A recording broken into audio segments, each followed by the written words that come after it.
산타페로 가는 사람. 김승희. 아침 신문인 데일리 이블린이 복도에 떨어져 있다. 언제나 나의 아침은 조간신문을 복도에서 줍는 일부터 시작한다. 문을 닫으면서 보니 조간신문의 앞면 중간에 남자 무용수들이 허공 높이 뛰어오르는 사진이 커다랗게 실려 있다.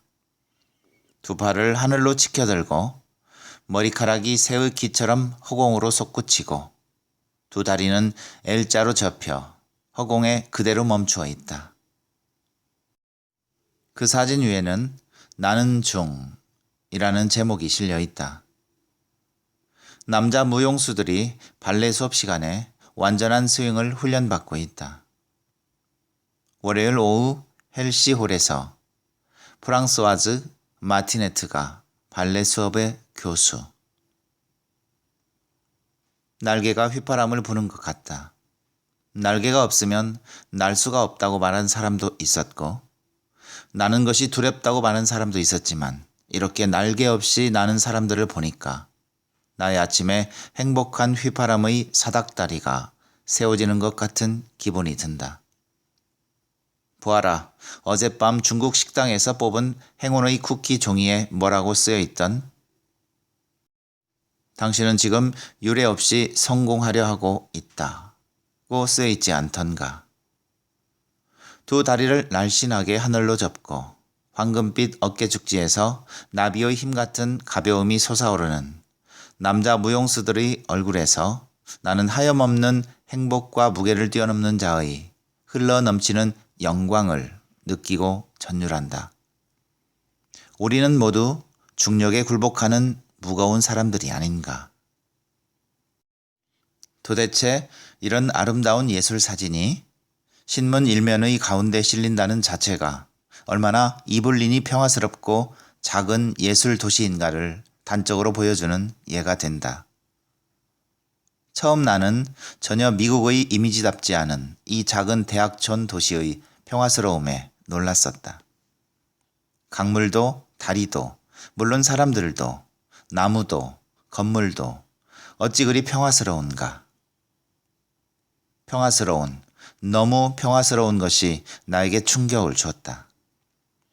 그 평화의 충격으로부터 내가 깨달은 것은 나는 태어나면서부터 휴전선 아래에 살았기 때문에 한 번도 평화라는 것을 체험하지 못한 세대라는 것이었다. 그래서 나에게 평화란 낯선 것이었고 너무 이상한 비정상적인 충격으로 다가온 것이었는지도 모른다.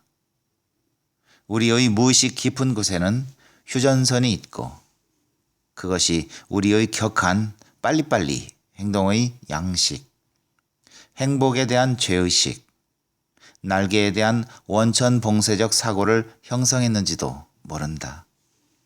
누가 알겠는가? 무의식이 운명의 형식이라고 말한 사람도 있지 않은가? 그러나 오늘도 창밖은 회색이다. 나는 강물을 내려다본다. 강물을 내려다볼 때마다 중력을 느끼는 나의 마음을 어떻게 설명해야 할까?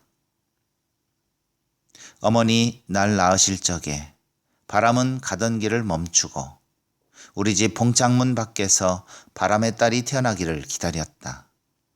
어머니 날 낳으실 적에 무서워라. 달빛 하나 없는 초하룻밤이 무서웠다. 아가야, 엄마의 딸이 달빛 하나 없는 밤길, 삭망의 길을 걸을까봐.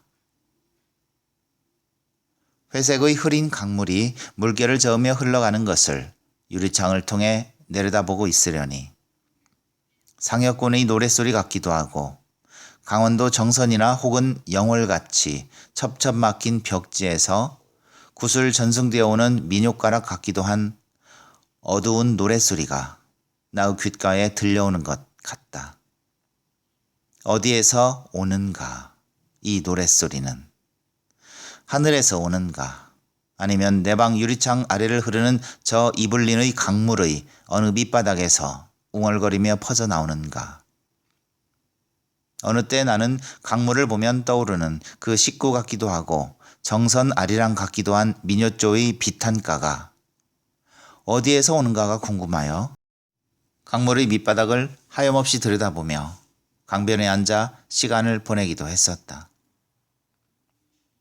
강물 속에 무엇이 있겠는가? 강원도 정선이 미국 중서부의 이 평화로운 강물 속에 있겠는가?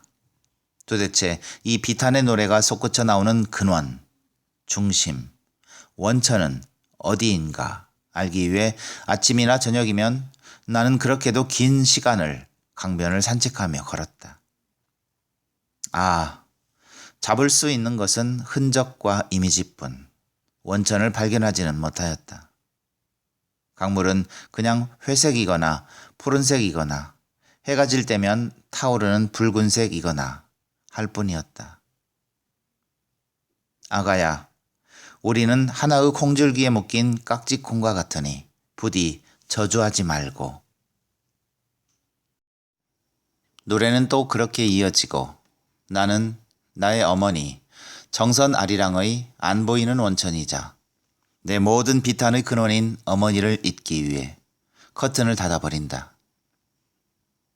강물의 중심에 빠져 환생한 것은 심청이다. 유교 이데올로기는 그녀에게서 최고의 중력의 현실을 보여주었다. 이때 나의 꿈결 같은 시간을 현실의 시계로 돌려놓고 싶다는 듯 전화벨 소리가 울린다. 나의 아침은 늦은 오전 속으로 황급히 굴러떨어진다. 명확하고 이지적인 음성의 에리카다. 그녀는 인도 출신이기 때문에 영어 실력이 좋고 자신의 지성과 영롱한 사고를 영어로 밝힐 수 있을 정도로 영어가 능통하기에 매사 다른 행동에도 자신이 있다. 나이지리아 남자와 결혼하여 아프리카 국적이 되었지만 그녀는 인디언 여인이고 영문학 박사이자 교수이다. 김, 너 방에 있으면서 왜 꼼짝 안 하니? 너 빨리 결정해라. 너 때문에 우리가 미차미사와 확실한 계약을 못하고 있어. 네가 잘 몰라서 그렇지 미국은 땡스기빙 데이에서 크리스마스 사이가 가장 비행 스케줄이 바쁜 시즌이야. 지금이 11월 중반이 아니냐. 빨리 결정해야 돼. 내일까지 확실한 것을 알려주렴. 또 그 소리다. 나는 솔직히 너무도 명확한 그녀에게 실증을 느낀다. 그러나 사실 에리카는 결코 차가운 여자가 아니다. 그녀의 말이 오늘 차갑고 사무적으로 들리는 것은 그녀가 오늘이야말로 나의 우유부단하고 지겨운 머뭇거림에 종지부를 찍어주고자 마음먹고 있기 때문일 것이다.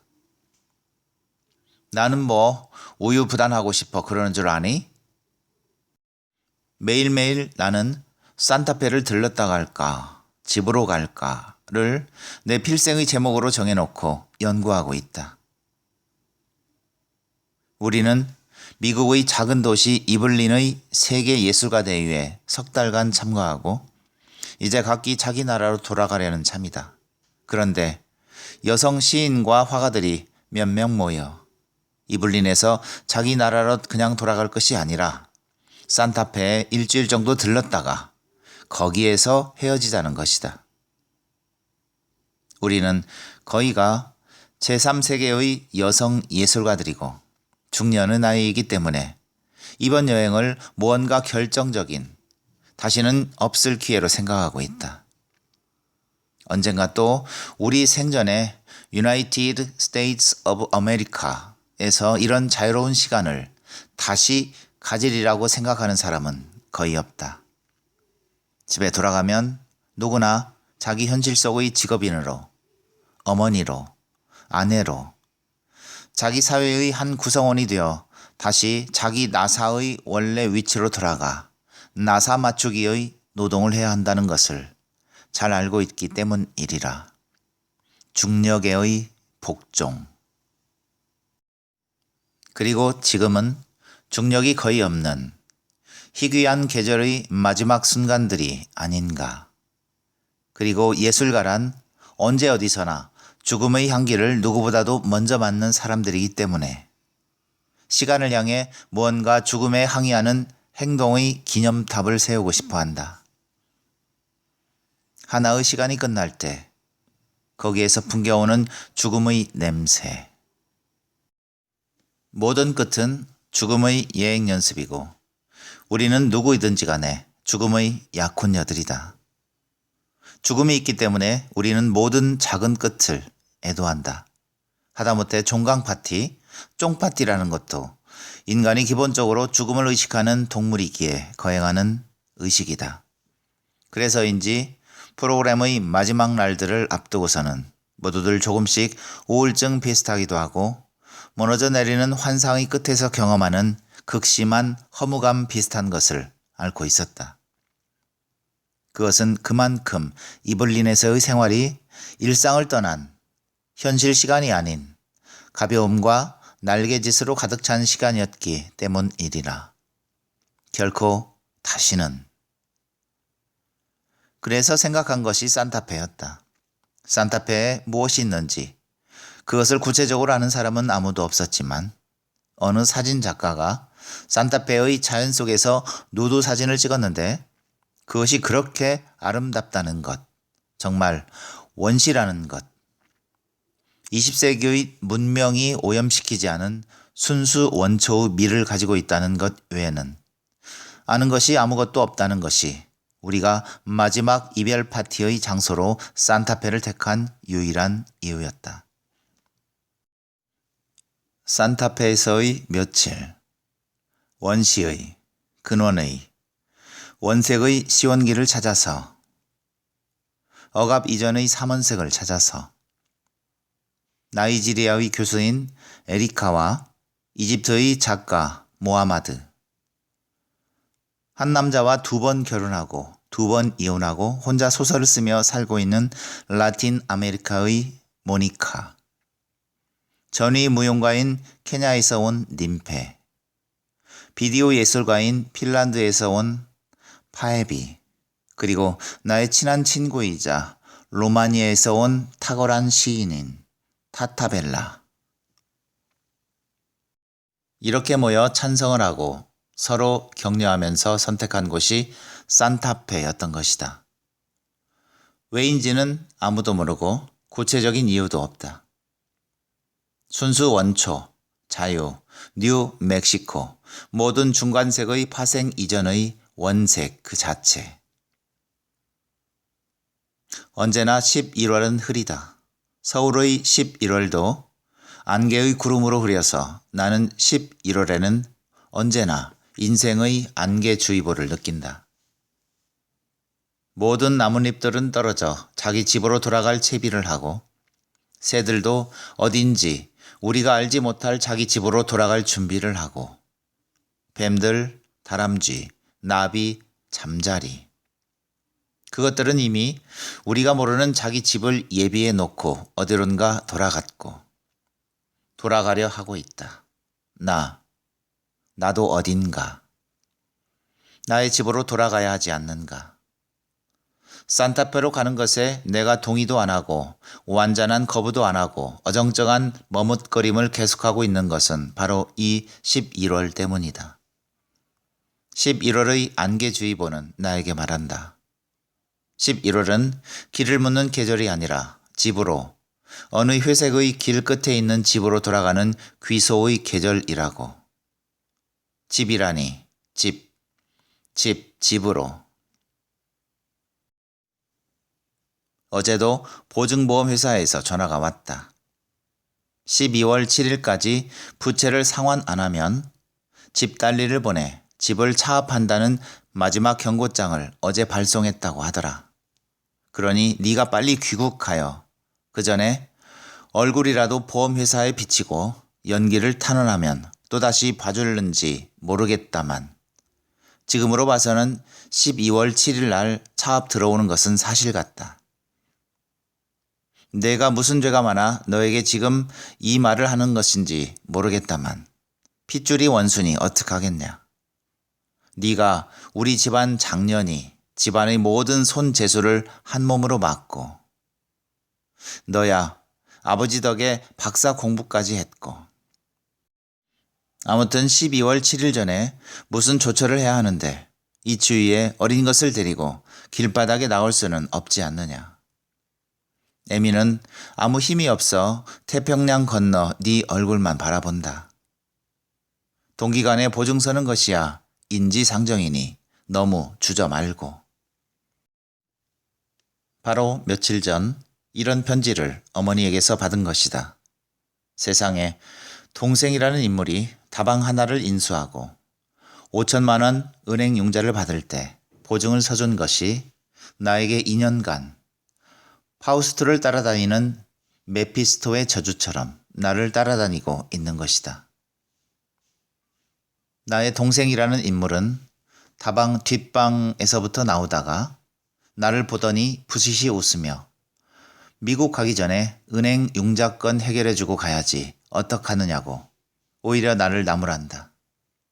나는 말을 잃고 다만 한 개의 콩줄기에 묶인 깍지콩 같은 그 사악한 불행한 핏줄이라는 것을 증오할 뿐이었다. 인연, 연좌제, 보증인, 연대 보증인의 의무와 책임, 피의 함성과 분노.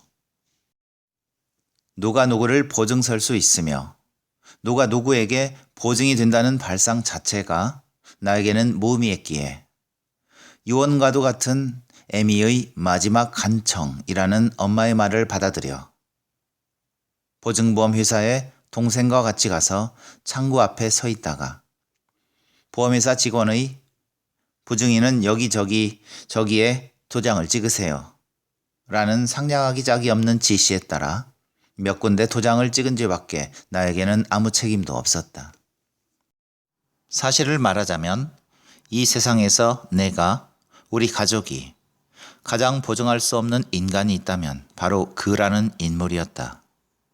그가 이번 기회를 마지막으로 알고 장소가 좋고 매상도 좋은 퇴계로에 있는 다방 하나를 인수해서 사업을 잘해서 어머님 잘 모시고 애미 없는 자기 자식들 잘 부양하겠다고 하도 엄마를 구슬리는 바람에 내가 보증의 앞잡이로 뽑힌 것뿐이었다.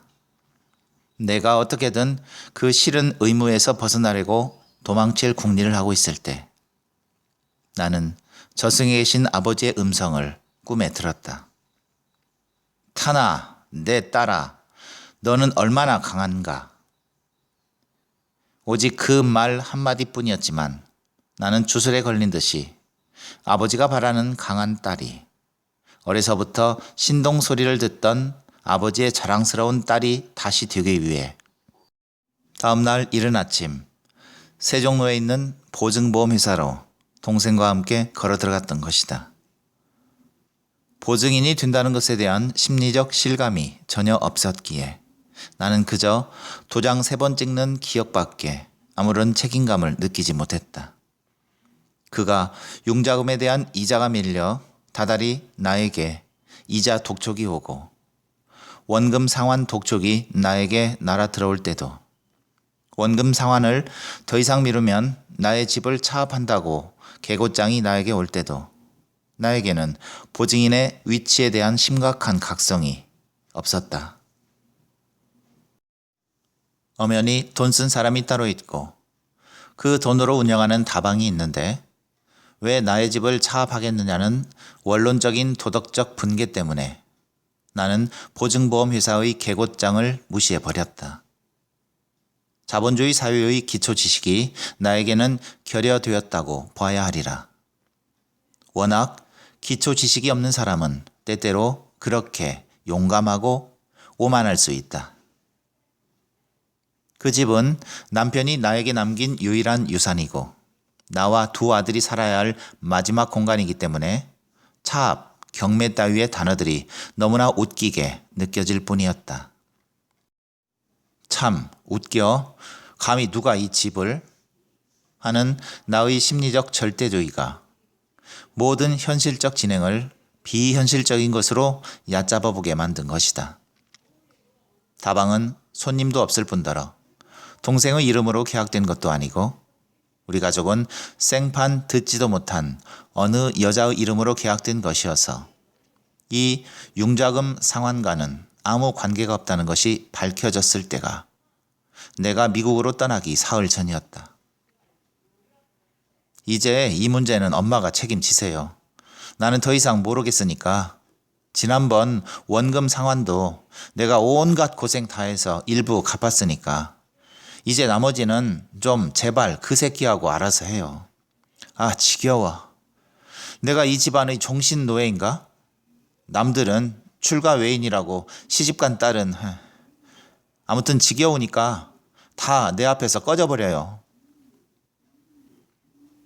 동생은 내 앞에 아예 나타나지 않으니 꺼지고 말고 할 필요도 없고 우리 엄마는 꺼지는 게 아니라 손자들을 돌보기 위해 오히려 우리 집에 와서 살림을 살아주고 있는 형편이니 그 싫은 불행한 피를 바꾸기 위해서는 동맥이라도 끊어 피를 다 쏟아버리지 않는 한, 그래서 백지장같이 텅 빈 피가 되지 않는 한 불가능한 일이다.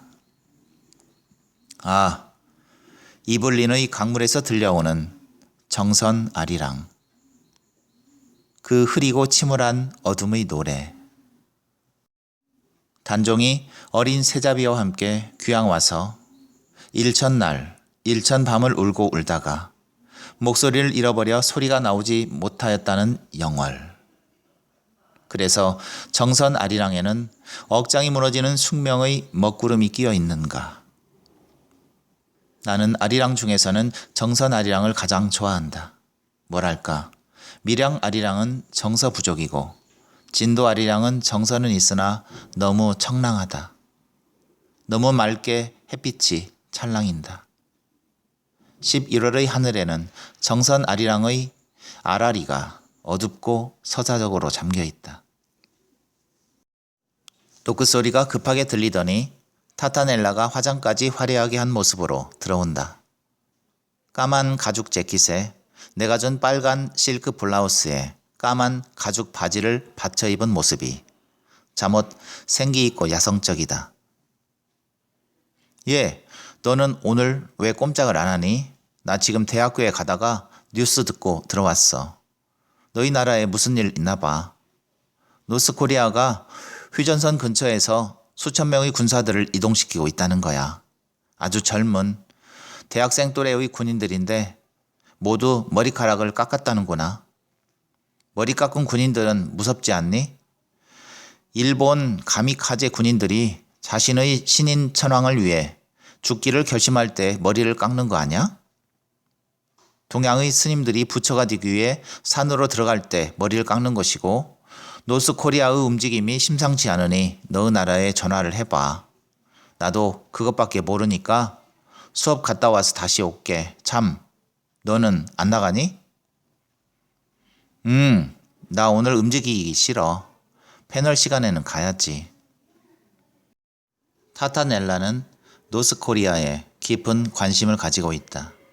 그녀의 관심은 긍정적인 관심이 아니라 냉소적인 호기심이다. 그녀는 70년대와 80년대를 거쳐 독재에 저항하고 독재를 뚫고 나온 힘있는 시인이다. 차우세스쿠 독재에 저항하고 공산 독재를 무너뜨린 민중민주파의 시인으로서 차우세스쿠가 무너진 후 그녀는 의회의 의원으로 선출되기도 했었다고 한다.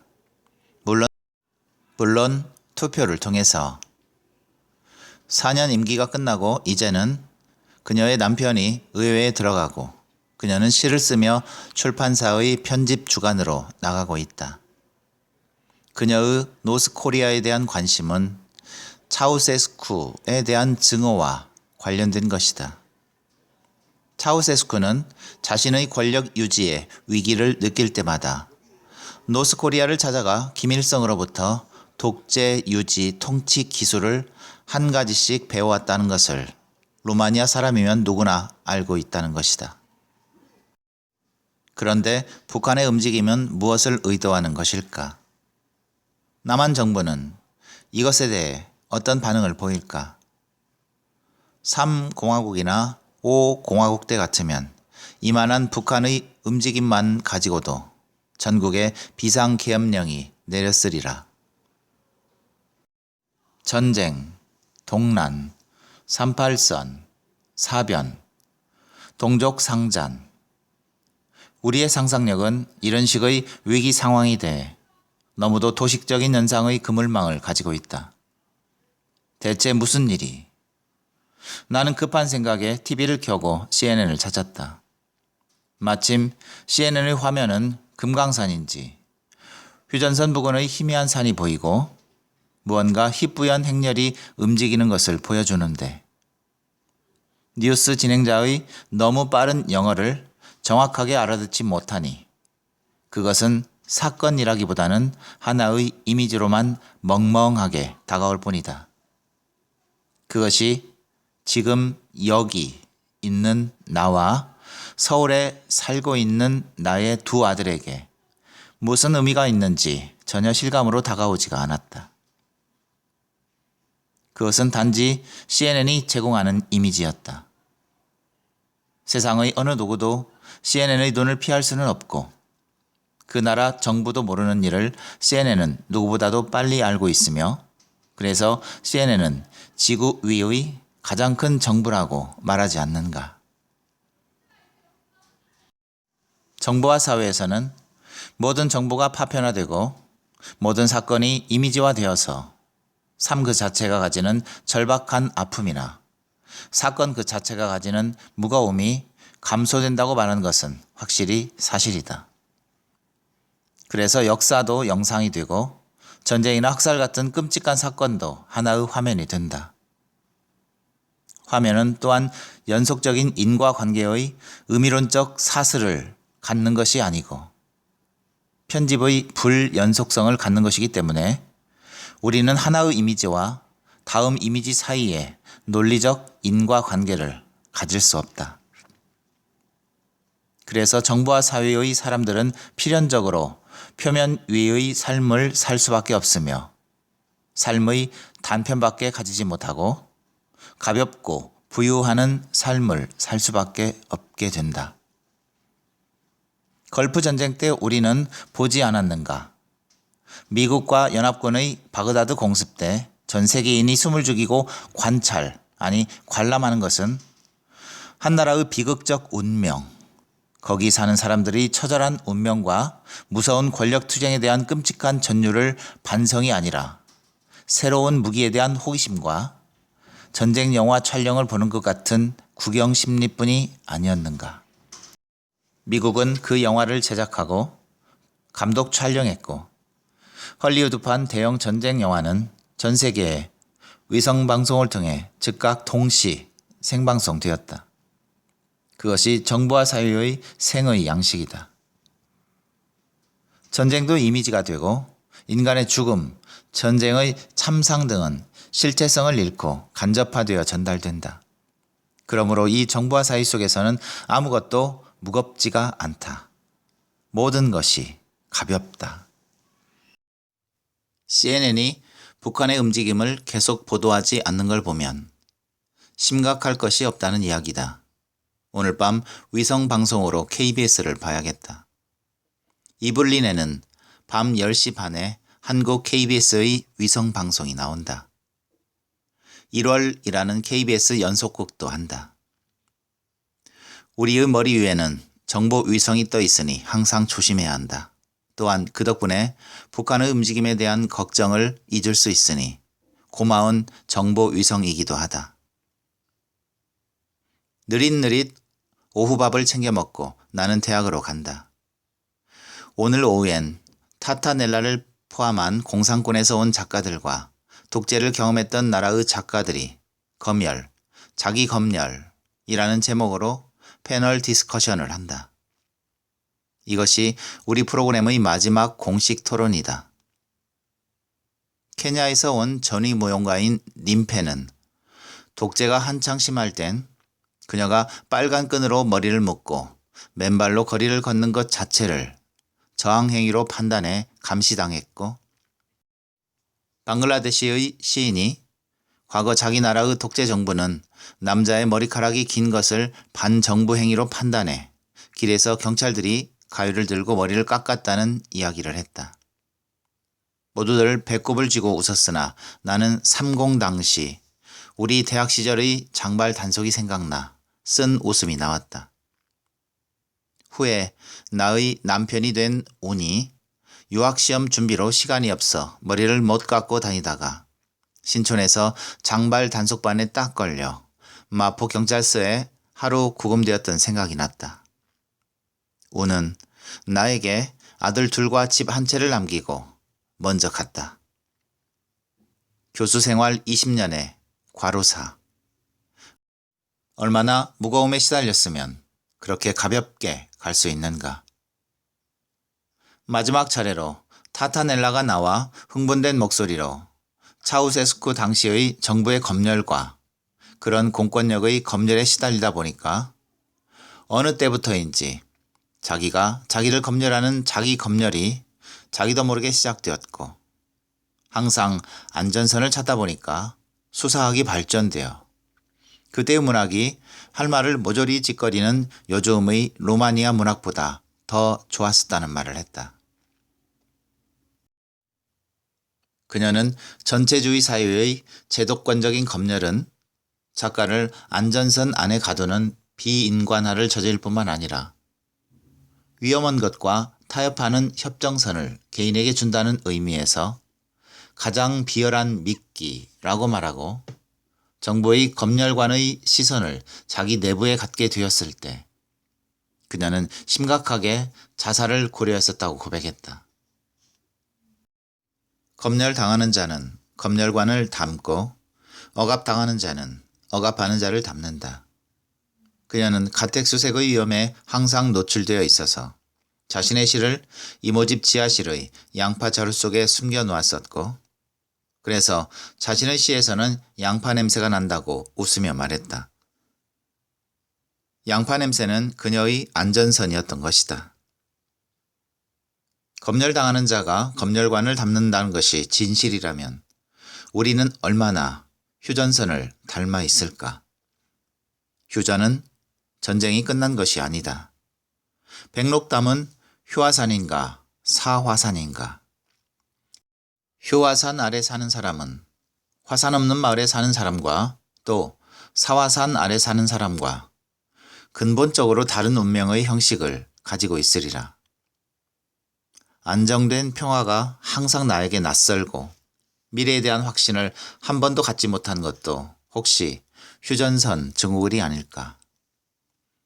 루마니아의 공산 독재가 무너지고 자본주의화가 시작되자 이제 공권력의 검열은 사라졌는데 더 무서운 검열이 시작되었다고 타타넬라는 말했다. 그것은 상업주의의 검열이다.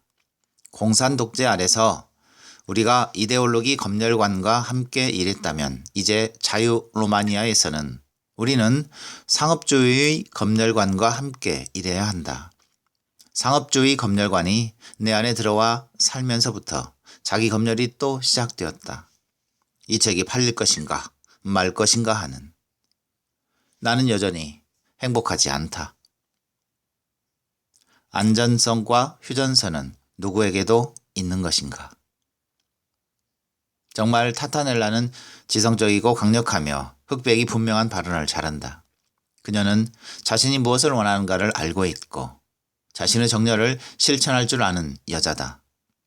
나는 타타넬라의 그 강력한 지성과 과격한 열정이 좋다.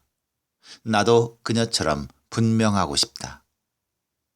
나는 왜 무엇을 원하는지도 모를까? 항상 될 대로 되겠지의 사상을 가지고 나는 살았다. 비틀즈의 Let It Be를 너무 좋아했던 탓일까? 질문이 이어지고 우리의 마지막 공식 활동은 끝났다. 타타넬라가 여자들끼리 푸른 오리온에 모이자고 한다. 푸른 오리온은 타운에 있는 레스토랑의 이름이다. 끝을 애도하고 축하하자는 거겠지. 좋다. 나도 끝은 애도하고 축하하고 싶다. 그런데 문제는 아직도 시작이 안 보인다는 거구나. 산타페로 갈지 집으로 갈지 회색의 11월 때문에.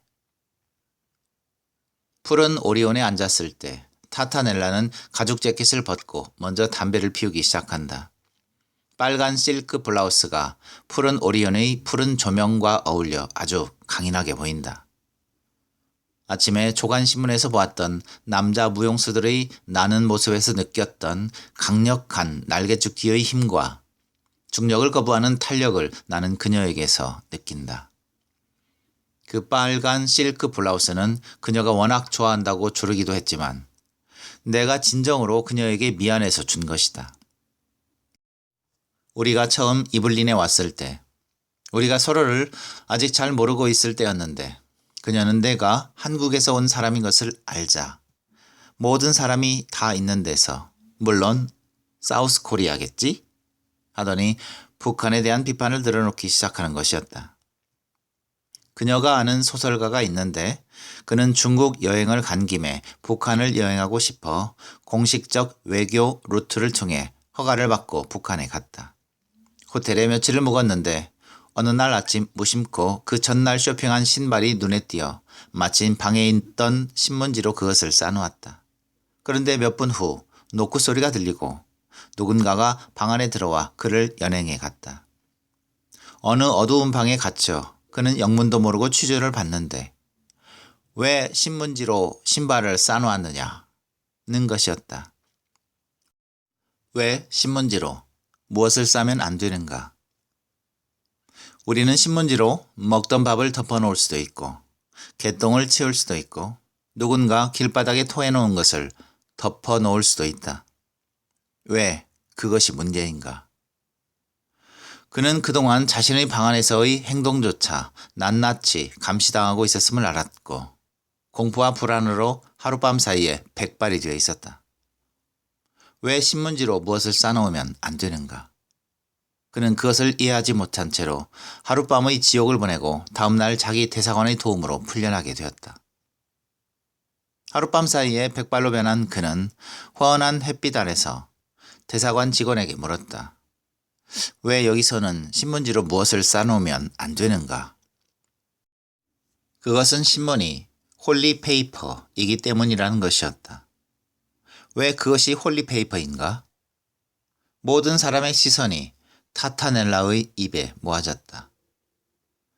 김일성의 사진이 그날 신문에 실렸기 때문이라고 그녀가 말하자 모든 사람이 눈물이 나도록 웃으며 일제히 나를 응시하는 것이었다. 나의 얼굴은 분노와 수치로 새파래졌다. 나는 더듬거리며 우리는 안 그래. 사우스 코리아는 너무 자유로워서 우리는 안오미를 앓고 있다. 라고 말했는데 사람들이 침묵의 응시 속에는 우리라니? 그 우리 속에는 노스코리아는 안 들어가나? 같은 종족이면서? 하는 멸시의 눈빛이 있는 것을 나는 느꼈다. 그 뒤 타타넬라는 가끔씩 그 이야기를 했고 그때 이를 당한 사람이 지금도 얼마나 건강이 안 좋은가를 누누이 나에게 말하는 것이었다. 미안함의 표시로 나는 그녀가 그렇게 부러워하는 내 빨간 실크 블라우스를 그녀에게 주었다. 우리가 한 것은 아니지만 그래도 우리가 아니라고 부정해 버릴 수도 없는 사람들이 한 야만적인 건전한 감각을 잃어버린 상식 이하의 행동이 아무튼지 미안했기 때문에. 모두들 다 모였다 싶을 때 에리카가 입을 연다. 아침처럼 날카롭지 않고 어딘가 어둡다. 산타페에 가자고 처음 말이 나왔을 때는 모두들 찬성이었는데 내일까지 예약을 안 하면 안 되는데도 오늘 이 시간까지 불투명한 사람이 많다. 내가 하나하나 물을게 한다. 타타넬라는 자신은 노프라블럼이니 오케이라고 하고 이집트의 모하마드는 잠시 머뭇거리더니 안 간다고 하면 배신자가 되는 거냐고 묻는다. 모슬렘들은 신의를 굉장히 중요시 여긴다고 몇 번씩 그녀가 말한 바 있어서 다들 웃으며 그렇다고 하니까 그녀는 무겁게 입을 연다. 나는 그동안 이블린 대학교 영문학과 박사 과정에 입학 허가를 받을 수 있는지 알아보고 있었어. 그런데 오늘 응답을 받았는데 오케이래. 그러니까 나는 내년 가을에 여기 다시 와서 공부를 하게 되었어. 그러니까 나는 빨리 집에 가야 돼. 가서 내년을 위한 준비랑 여러 가지 처리를 서둘러야 해. 나의 남편이 마취과 의사잖아? 그도 여기 대학병원에서 교환 프로그램을 알아보고 있고. 무하마드의 나이가 52세이다. 52세의 나이에 무엇을, 외국 유학을 시작할 수 있는가? 나는 기가 막혀 심한 우울증이 몰려오는 것을 느낀다. 갑자기 심한 상대적 박탈감이 드는 것이다. 내가 신용보증보험 문제로 집에 차압이 오느냐 마느냐 하는 저주스런 문제로 그토록 고통에 빠져 있을 때 바로 나의 옆방에서 이렇게 미래를 준비하는 사람이 있으리라고는 꿈에도 생각하지 못했다. 모두들 무하마드를 찬탄하고 부러움의 머나먼 시선으로 바라본다. 멀다. 그녀는 먼 곳에 있다. 그녀에겐 산타페가 필요하지 않다. 우리는 순식간에 심한 허기에 빠져드는 것 같다. 안전선을 부수고 스스로 전쟁이 된 여자의 용기. 그때 모니카가 무겁게 입을 연다. 요즘 마리안 못 보았지? 진작 말했어야 하는데. 마리안 지금 다른 주에 가 있다. 그녀 임신이래. 여기는 낙태가 허용이 안 되잖아. 그녀는 아마 산타페에 못 가. 여기 돌아오면 자기 나라에 금방 가야 돼. 임신이라니? 여기 온 지 3개월밖에 안 됐는데? 그럼 요즘 같이 지내던 그 젊은 학생? 아니지. 자기 나라에 있을 때 방송국 PD랑 가깝게 지냈는데 부인이 있는 남자래. 싱글마더가 돼서 일생을 그렇게 망치고 싶지는 않대. 싱글마더인 님페의 얼굴이 굳어진다. 그녀는 가방을 어깨에 매더니 훌쩍 나가버린다. 생을 망친다는 말이 그녀를 화나게 했으리라. 남은 사람들은 무하마드의 충격에 이어 마리안 임신의 충격, 님페가 준 충격으로 아주 멍청한, 물속 깊이 빠져버린 사람의 표정으로 앉아있다. 에리카는 나에게 묻는다. 타는 아마 어려울걸? 오늘 뉴스에 보니까 코리아에 이상한 일이 생기려나 봐. 타타넬라는 나의 대변인처럼 심각하게 말한다. 나는 긍정도 부정도 못하고 앉아있다. 아무 일도 아니라고 할 수도 없고 큰일이라고 할 수도 없는 것은 우리가 한 치 앞을 못 내다보기 때문이다. 그러나 나는 무하마드의 용기에 기운을 얻어 솔직해지기로 결심했다. 회색을 걷어라. 회색을 걷고 새 길을 내라. 내가 선택하기를 주저하는가? 항상? 제발 안전선을 철폐하고 무하마드처럼 새로운 길을 만드는 용기를. 그 문제는 우리 정부 발표를 들으니까 심각한 게 아니라고 하더라. 나는 정치적인 문제가 아니고 사실 나는 집에 심각한 문제가 있어. 두 아들도 나만 기다리고 난 집에 빨리 돌아가야 돼. 산타페는 확실히 못 갈 것 같아. 정말 미안해. 모두들 나를 멍하게 바라본다. 너만 자식이 있느냐는 표정과 너마저 빠지면 어떻게 되느냐는 표정이다. 일주일의 여유를 못 내느냐는 표정인데 내가 12월 7일이라는 지상 최후의 심판의 날을 앞두고 있다는 것을 누가 알겠는가? 12월 7일 날 차압이 들어오겠다니 나는 이제 내일이라도 집에 돌아가 누구에겐가 빚을 내든가 아니면 보증보험 회사에 가서 나의 모든 것을 걸고 심판의 날을 연기해야 한다. 한마디로 기적이 일어날 것을 나는 기대하고 있다. 보증보험 회사를 상대로 휴전협정을 다시 맺어야 하는 것이다. 나를 세상에 있게 한 핏줄의 대가로. 인당수에 빠지는 심청이보다는 낫겠지. 나을 것도 없다. 황후로 환생할 것도 아니고 5천만 원 갚을 궁리를 하다 보면 나의 일생이 다 가리라. 은행을 상대로 계속 휴전 협정을 연기해 가면서 눈물이 눈을 가려서 나는 푸른 오리온을 나와버린다. 어둠 속에 바람이 무섭게 불고 있다. 너희는 산타페를 가서 무얼 하려는가? 너희는 다만 조금 더 여유를 연장하고 싶고 언젠가 나중에 아주 늙었을 때 벽장 속에 넣어둔 사진을 꺼내보며 아, 나에게도 이런 날이 있었다고 환상의 거울을 삼으려고 하는 거지. 나도 알아. 아름다운 거울 하나를 만들어 놓고 그것을 중심으로 너의 자아와 행복한 관계를, 안전협정을 맺으려는 거야. 그래, 우리에겐 그런 거울의 행복한 관계가 필요하다. 아름다운 시간을 갖고 행복한 추억을 만들고 그것을 자기 삶의 원천으로 삼으려는 거야. 중심, 원천, 근원으로. 버스를 기다리는 사람이 아무도 없어서 밤바람이 더 무섭게 느껴진다. 희미한 상점 불빛 아래로 신문지며 낙엽이며 비닐봉지 따위가 바람에 무섭게 휩쓸려 다니는 것을 본다. 어떤 신문지는 마치 생물인 양 퍼뜩거리며 회오리를 타고 하늘로 막 올라가기도 한다. 술 취한 남자가 저 모퉁이로 돌아가려다가 너무 센 바람에 비틀거리더니 벽에 딱 이마를 묻고 두 손으로 벽을 의지한다. 바람벽이 때로는 중심을 잡아주기도 하는구나. 다시 한번 바람이 회오리를 그려 비닐봉지며 신문지며 가랑잎들이 공중 고개를 하듯 붕붕 뜬다.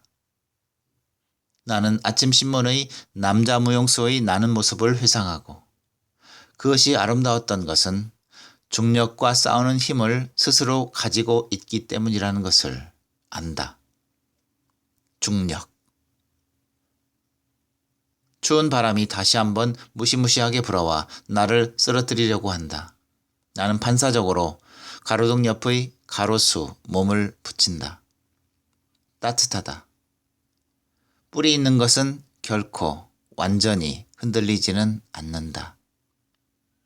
어두운 밤하늘의 색채가 정선 아리랑을 부르는 것 같다. 나의 발끝에서부터 실뿌리가 돋아나는 것 같고 마구마구 하늘의 색채를 먹어 나무의 몸통처럼 나의 몸이 우뚝 서는 것 같다. 아, 집으로 가야지. 부디